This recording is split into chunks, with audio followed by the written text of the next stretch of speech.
Quais as chances do Santander fazer o fechamento do capital? Seria essa uma boa opção para os investidores? Olá pessoal, meu nome é Rafael, falo do canal Ponto de Investimento. Desde já peço para curtir e comentar o vídeo e se não é inscrito, inscreva-se agora. Sem enrolação, bora lá! Aviso de sempre, conteúdo puramente educacional e informativo, não é recomendação de compra, até porque nem tenho essa ação na minha carteira. Bora lá! Vamos para a notícia. Com debandada de empresas da Bolsa, Sambi11 pode ser o próximo? Poderia haver o fechamento do capital do Santander? Isso poderia acontecer com um dos maiores bancos do Brasil? Ao olhar o retrospecto, a ação andou de lado. Nos últimos 5 anos, o papel cai 9%, além disso, está longe de ser uma unanimidade entre os analistas, embora o banco tenha entregado melhora nos últimos meses. Atualmente, o Santander Espanha negocia com valuation de 8 vezes o preço sobre lucro para 2024 e 6,2 para 2025. Além disso, o real se desvalorizou em relação ao euro e o Santander Brasil passa por um momento de melhora significativa na rentabilidade, com o ROI de 17% no quarto trimestre de 2024, vindo de 8,1% no quarto tri de 2022. Então vou mostrar para vocês a estrutura acionária do Santander. Atualmente, 47,3% do total de ações encontra-se nas mãos da Sterrec BV, 42,2% do Grupo Empresarial Santander, administradores 0,1%, ações em tesouraria 0,7% e apenas 9,7% das ações encontra-se com o free float, ou seja, em circulação. E aqui apenas algumas contas, pessoal. Isso aqui é apenas uma projeção, uma suposição do que poderia acontecer. Nas ações em circulação, Sambi3 tem 348 milhões de ações em circulação. O preço atual é de R$ 12,50.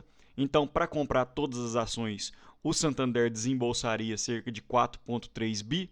Sambi4, 375,952 milhões de ações. E o preço de 13,74. Então, o desembolso seria de 5,1 bi e o total seria de 9,5 bi. O PL atual encontra-se em torno de 7, porém o PL médio da empresa foi de 8,68, em torno de 20% de diferença. Perceba, pessoal, que quando uma empresa vai fechar capital, ela tem que pagar para os investidores para poder valer a pena.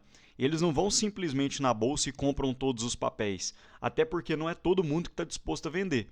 Então, para comprar mais de 95% do capital e fechar as ações da bolsa, a empresa tem que pagar um spread. Eu coloquei como se fosse o spread médio, como se o Santander fosse pagar 8,68 preço sobre lucro, ou seja, um spread aos investidores de 20%.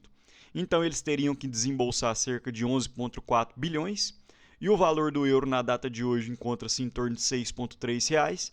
Então, o valor de aquisição para o Santander Espanha ficaria em torno de 1,8 bi. O lucro líquido do Santander Espanha para 2024 foi de 12,5 bi de euros e ainda houve um anúncio de recompra de ações de 10 bi de euros.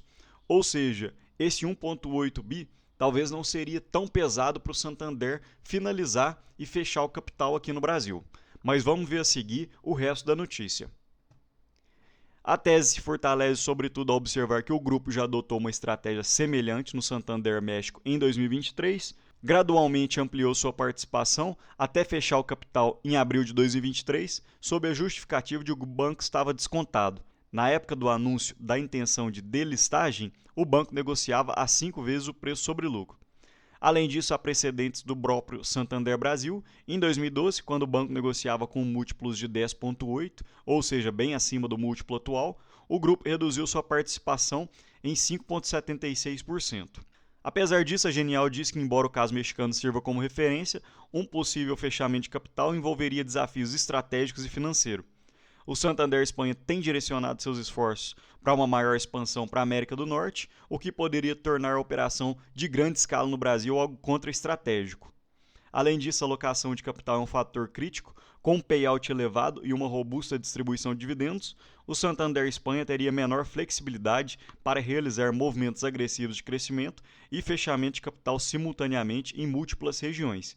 Então perceba, pessoal, que o Santander está fazendo uma expansão para a América do Norte. Então você fazer dois movimentos bruscos ao mesmo tempo pode repercutir nos dividendos. E um bancão desse, uma empresa robusta dessa, os investidores compram na esperança de pagamentos de dividendos, de um grande payout. Então, quando você diminui drasticamente, você quer fazer duas operações fortes desse jeito e diminui drasticamente o dividendo, você pode bater muito forte na cotação justamente do Santander Espanha. E pode ser que para eles não seja vantajoso. E apenas para vocês terem ideias dos resultados do quarto TRI de 2024 e do consolidado do ano, o lucro líquido foi de 13,8 bilhões, um aumento, olhando na ótica anual, de 47,8%. O ROI aumentou para 17,6%, um aumento de 5,3 pontos percentuais ano a ano, ainda um pouco longe do Itaú, que opera com um ROI em torno de 23%, e do Banco do Brasil com um ROI de 21%, porém o Santander tem melhorado bastante. Aqui um trecho da minha planilha pessoal. Perceba que o preço sobre valor patrimonial encontra-se em valores bem abaixo da média, que seria em torno de 1. O preço sobre o lucro atual encontra-se na média em 7, comparando SAMB 3 e SAMB 4. E o projetado para 2025 diminui ainda mais. Com um payout em torno de 50%, o Santander poderia pagar um dividendo de 7 a 8%. Alguns indicadores que eu sempre mostro para vocês. O PL atual encontra-se em 7,46. A média da empresa foi de 8,68, mas a média dos últimos 10 anos foi de 7,75. E conforme eu havia mostrado para vocês, o preço sobre valor patrimonial encontra-se bem descontado. A média dos 10 anos foi de 1,64 e a média da empresa em 1,1. Então teria uma boa margem de crescimento olhando por esse indicador. O Santander paga em torno de 4 dividendos entre dividendos e JCP por ano, em janeiro, abril, julho e outubro. E aqui a gente percebe que a receita líquida sobre o lucro, o gráfico, de 2014 até 2020, o Santander estava escorregando bastante e de 2020 para frente a receita aumentou. Porém, a gente percebe que apesar do aumento da receita, o lucro diminuiu. Mas em 2024 o lucro cresceu novamente. E o gráfico que eu sempre gosto de mostrar para vocês, que é de lucro versus cotação, a gente percebe que uma linha segue bastante a outra, em um ou outro momento pode gerar um bom ponto de compra quando você vê que a cotação caiu e o lucro aumentou. Perceba que em 2020 que houve uma melhora no lucro e a cotação continuou caindo. Porém, esse é um banco que eu ainda deixo em stand-by, não é um banco que eu tenho em carteira, nem pretendo ter no curto prazo.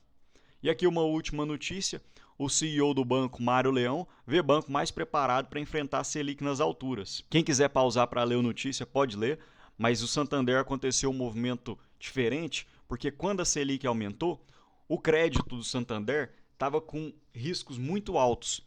Então a inadimplência aumentou muito, o que diminuiu bastante o ROI do banco. Então agora o Mário Leão, CEO do banco, vê que a carteira do banco ficou mais robusta, eles aprenderam com os erros do passado e agora para 2026, 27, 28, eles acreditam que o banco não vai sofrer tanto quanto sofreu no passado. Então é isso, pessoal. Fiz esse vídeo bem rápido, bem curto, só para entender um pouco do movimento que seria o fechamento do capital do Santander.